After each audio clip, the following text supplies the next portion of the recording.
Hi everyone, एक बार फिर से स्वागत है क्राइम इंडिया में। मैं राज वर्मा आज मैं फिर एक सच्ची स्टोरी के साथ में आया हूँ।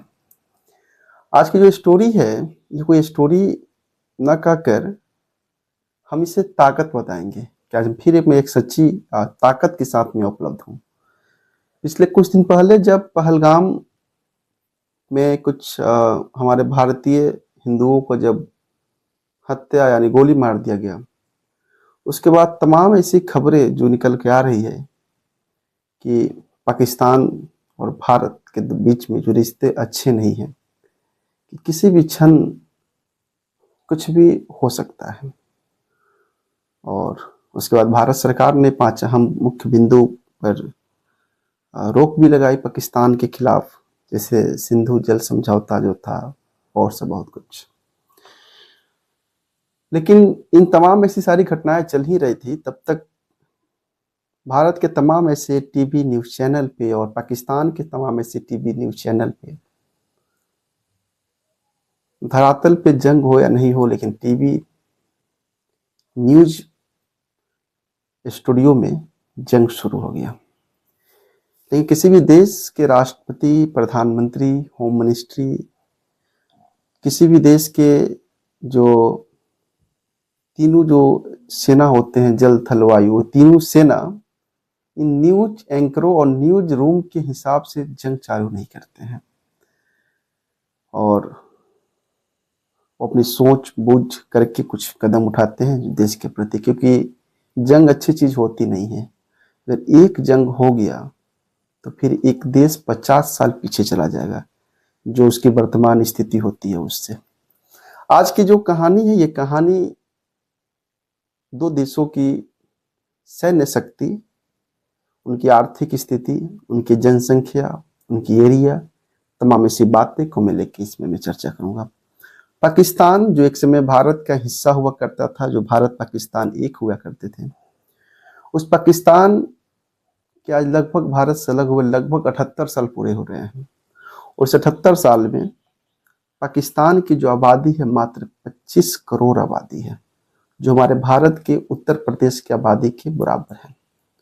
यानी पाकिस्तान के मात्र आबादी, कुल आबादी मात्र 25 करोड़ है, भारत की आबादी 140 करोड़ पार हो चुका है। भारत ने एक साथ ही आजाद हुए थे दोनों देश, और इंडिया में पहला जो इलेक्शन हुआ था 1951 को हो गया था, जबकि पाकिस्तान को अपना इलेक्शन 23 साल लेट 1970 में कराना पड़ा। क्या सिस्टम है। फिर भी पाकिस्तान हमेशा से कर्ज, महंगाई, बेरोजगारी, स्वास्थ्य सेवा के लेकर हमेशा परेशान ही रहा। नहीं अच्छा बेहतर सुविधा दे पाया। बेरोजगार लोगों की संख्या भारत की अपेक्षा अधिक है। मैं ये नहीं बोलता हूँ भारत में बेरोजगारी नहीं है, लेकिन हाँ, इसके अपेक्षा पाकिस्तान की जो बेरोजगारी स्तर है काफी हद तक आगे है।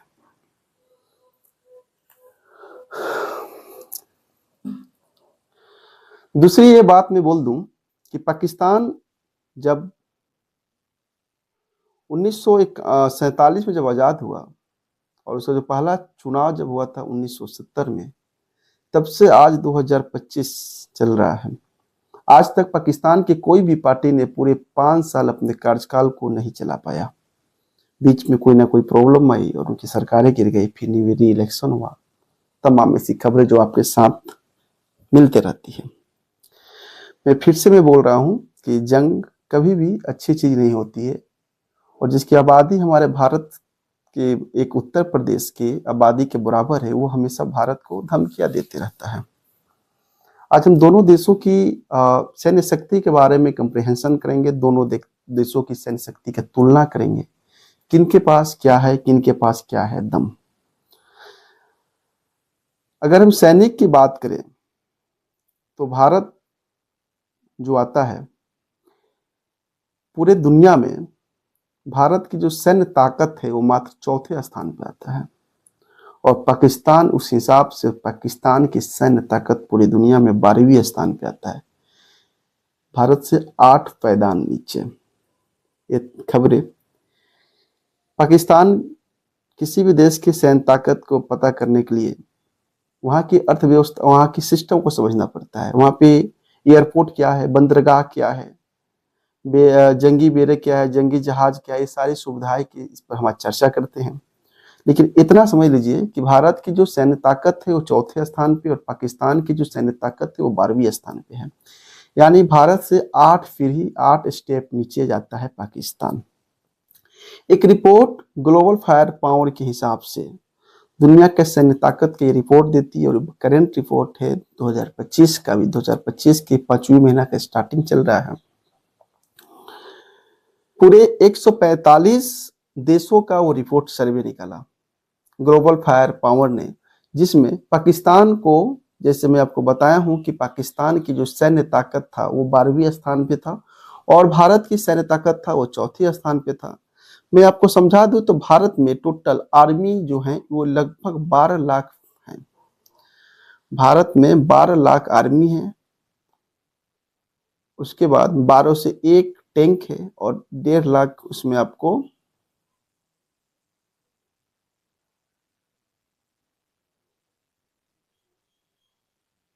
नेवी के लोग हैं।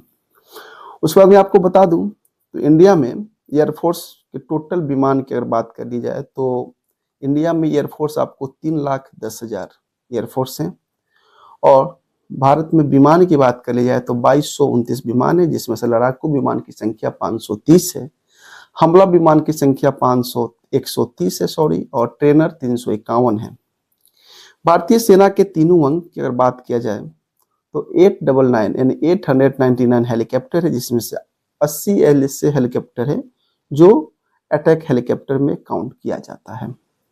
नेवी की बात किया जाए तो 1,42,000 नेवी सैनिक हमारे भारत में हैं, जिसमें से अगर हम टोटल की बात करें, जल थल और वायु की बात की जाए तो 26,626.5 लाख यानी 26,500,000 तीनों सैनिक हमारे भारत में हैं।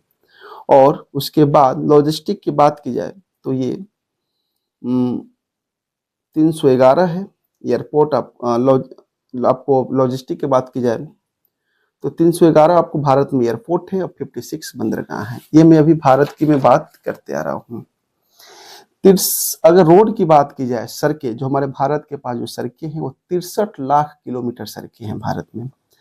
65,000 किलोमीटर आपको रेलवे कवरेज है। जब जंग शुरू हो उस समय काम लिया जा सकता है।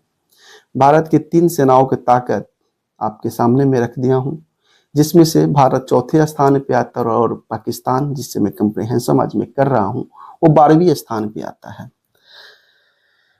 जैसे मैं आपको बता दूं, भारत की जो उत्तर प्रदेश की जो आबादी है वो पाकिस्तान की, पूरे पाकिस्तान की आबादी है। ग्लोबल फायरिंग रिपोर्ट के हिसाब से अगर बात की जाए तो 13.11 यानी 13.11 लाख हजार फोर्सेस हैं पूरे भारत के पास, जिसमें से आपको बता दूं मैं कि नेवी के 1,42,000 और आर्मी का 3,10,000। वहीं अगर पाकिस्तान की बात की जाए तो पाकिस्तान में मात्र 1,24,000 आपको नेवी हैं और भारत में 1,42,000 नेवी हैं। पाकिस्तान में मात्र आर्मी 78,000 है और भारत में आर्मी 3,10,000 है। कुछ मैं आपको बता दूं पाकिस्तान के बारे में तो 1399 प्लेन पाकिस्तान के पास है, जिसमें से 328 प्लेन जेट फाइटर पाकिस्तान के पास है, 90 अटैक टाइप का प्लेन पाकिस्तान के पास है, 373 हेलीकॉप्टर पाकिस्तान के पास है, 2672 टैंक पाकिस्तान के पास है, 17,500 गाड़ियां पाकिस्तान के पास है, 121 युद्ध करने वाली हेलीकॉप्टर है पाकिस्तान के पास।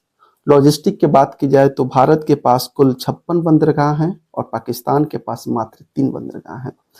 एयरपोर्ट की जो बात किया जाए तो इंडिया के पास 311 एयरपोर्ट हैं और पाकिस्तान के पास मात्र 116 एयरपोर्ट हैं। सड़क की मैं कंप्रिहेंशन दोनों देशों की मैं कर दूं तो सड़क 63 लाख किलोमीटर के एरिया कवर करती है और पाकिस्तान मात्र 2,64,000 सड़क अपना एरिया पूरा करती है। अगर रेलवे की बात किया जाए तो 65,000, जैसे मैं आपको पहले बताया हूं कि भारत में रेलवे की सीमा जो है वो 65 लाख है अकॉर्डिंग टू द वॉर, और पाकिस्तान के पास मात्र 12,000 रेलवे का जो कवरेज है। अब पाकिस्तान जो हमेशा न्यूक्लियर पावर को लेकर डरवाता है, धमकाता है, वहाँ के इस पहलगाम हमले के बाद पाकिस्तान के तमाम ऐसे वहाँ के जो नेताएं हैं वो हमेशा बोल रहे थे कि हमारे न्यूक्लियर चौक चौराहे पे रखने के लिए नहीं रखे हैं, शोरूम में रखने के लिए नहीं, हम भी कुछ कर सकते हैं। तो मैं बता दूं तो पाकिस्तान के पास भी न्यूक्लियर है और भारत के पास भी न्यूक्लियर है। परमाणु हथियार के मामले में भारत के पास मात्र 172 परमाणु हैं और पाकिस्तान के पास 170, भारत से 2 ही कम, पाकिस्तान से 2 ज्यादा है और भारत से 2 कम पाकिस्तान के पास है। टैंक की बात कर ली जाए तो 4201 टैंक आपको भारत के पास है और 2627 टैंक है पाकिस्तान के पास। गाड़ियां की बात की जाए, जब भी कोई अगर युद्ध होता है तो एक जगह से दूसरी जगह पर जो भी हथियारे जो हो गए, जो ये सब गोला बारूद हो गए ले जाने के लिए, 1,48,594 गाड़ियां भारत के पास है और 17,516 गाड़ियां पाकिस्तान के पास है। सेल्फ प्रोपेट आर्टिकल एक होता है जो मशीन ही टाइप के होते हैं, जो युद्ध के समय बहुत काम आते हैं, और भारत के पास मात्र 100 है और पाकिस्तान के पास मात्र 662 है। ये तमाम ऐसी जो है, जो दोनों देशों का जो कंप्रिहेंशन है जो है, इस हिसाब से मैं आपके साथ रखा हूँ। न्यूक्लियर जब होता है, जब कोई देश परमाणु हथियार कोई बम ऐसा खरीदते हैं तो उसको सार्वजनिक नहीं रखते हैं, अपने अपने देश को छुपा कर अपने देश में रखते हैं, जो किसी को पता नहीं चले। अगर पता चल जाए इस देश का यहाँ पर परमाणु हथियार है तो फिर वहां पे फायर करके बम गिरा के कुछ ऐसा उसको क्षति पहुंचाकर उस देश की सैन्य ताकत को जीरो किया जाता है। तो हर देश जो भी परमाणु न्यूक्लियर पावर वाले जो देश हैं, उस तमाम ऐसे देशों को इस पूरे जो इस तरह गाते हैं उसको कहीं ना कहीं छुपा के लोकेशन से अलग रखा जाता है, क्योंकि किसी को संदेह नहीं हो, जब इसकी जरूरत हो तो निकाल के इसको यूज कर लेते हैं। लेकिन कहने वाली बात है कि परमाणु हथियार के मामले में 172 परमाणु हथियार भारत के पास है और 170 है पाकिस्तान के पास। लेकिन जब परमाणु हथियार जब भारत के पास आया तो भारत ने एक समझौता किया, एक चिट्ठी लिखा था कि कुछ भी हो जाए मैं सबसे पहले मैं यूज नहीं करूंगा। और यही पे बात पाकिस्तान में होती है, तो पाकिस्तान ने ऐसा कोई भी समझौता या सिग्नेचर नहीं किया है कि कुछ भी हो जाए मैं पहले यूज नहीं करूंगा। हो सकता है उसके मन में कोई गलत विचारधारा हो पाकिस्तान के पास, इसीलिए हमेशा डरवाता है, धमकाता है। लेकिन भारत ने इस चीज को सिग्नेचर किया है कि कुछ भी हो जाए पहले मैं किसी भी परमाणु हथियार से मैं किसी भी देश पे हमला मैं नहीं करूंगा। अब कहने का मतलब है कि परमाणु सब कुछ मैं आपके सामने रख दिया हूं, लेकिन ये कहानी इतने पे खत्म नहीं होती है। एक पाकिस्तान के सबसे मददगार, एहसानवद और सबसे करीबी साथी चीन है। चीन की बात की जाए तो चीन पूरे विश्व में परमाणु हथियार के मामले में, न्यूक्लियर पावर के मामले में तीसरे स्थान पर आता है। जहां इंडिया में 172 परमाणु हथियार हैं, पाकिस्तान में 170 हैं, वहीं चीन में टोटल 410 परमाणु हथियार हैं। और यहाँ पे मैं आपको बता दूं तो चीन ऐसा देश है जो पाकिस्तान को जिंदा रखा है। चीन ने अपने जितने भी इन्वेस्टमेंट है सब कुछ पाकिस्तान के अंदर लगा दिया है।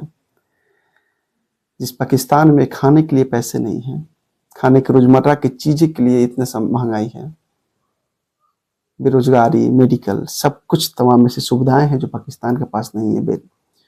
उस जगह को इतने मतलब खर्चीले जगह बनाने के पीछे हाथ है चीन का।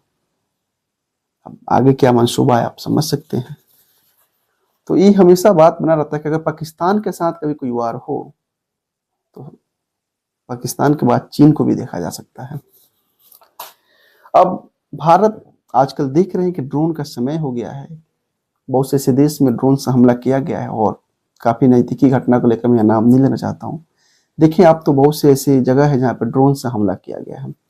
भारत के पास तकरीबन 5000 ड्रोन है और पाकिस्तान के पास बहुत कम, लगभग 500 साढ़े 500 ड्रोन है। और अभी तुरंत यूएसए से उसको ऑर्डर डील हुआ है और बहुत जल्द डिलीवर भी होने वाला है। खर्चा की अगर बात की जाए तो हर देश अपने सैनिकों के पीछे काफी खर्चा करती है, और इस हिसाब से देखा जाए तो अमेरिका पूरी विश्व में नंबर 1 स्थान पर आता है। इसका है 997 यानी 997 अरब डॉलर पर ईयर। अमेरिका अपने देश के जितने भी सैनिक है, जल थल वायु, उसके पीछे वो खर्चा करता है। ठीक उसके बाद चीन का नंबर आता है, लेकिन पैसों में बहुत नीचे कमी आ जाती है। समझ सकते हैं, जहां पे अमेरिका 997 अरब डॉलर खर्चा करता है अपने देश के सैनिकों के पीछे, वहीं पे दूसरे पावदान पे चीन 314 अरब डॉलर खर्चा करता है, अमेरिका के लगभग आधा से भी कम। उसके बाद आता है रसिया। रसिया की बात की जाए तो रसिया अपने देश के ऊपर 141 अरब डॉलर पर ईयर खर्चा करता है, जो चीन के मुकाबले आधे हैं। उसके बाद चला जाए तो जर्मनी की बात इसलिए आती है क्योंकि ये चौथे स्थान पे दूसरा, पूरे वर्ल्ड में जर्मनी हथियार बनाने में नंबर 1 आता है, हथियार बेचने में भी नंबर 1 आता है। जर्मनी जिस देश से हथियार, जिस दोनों देश में लड़ाई हो रहा है, तो मान के चलते कि आने वाले समय में इंडिया पाकिस्तान में लड़ाई होता है, युद्ध होता है इस तरह कुछ, तो दोनों देश को हथियार हो देता है, तो हथियार बनाने में नंबर 1 जर्मनी।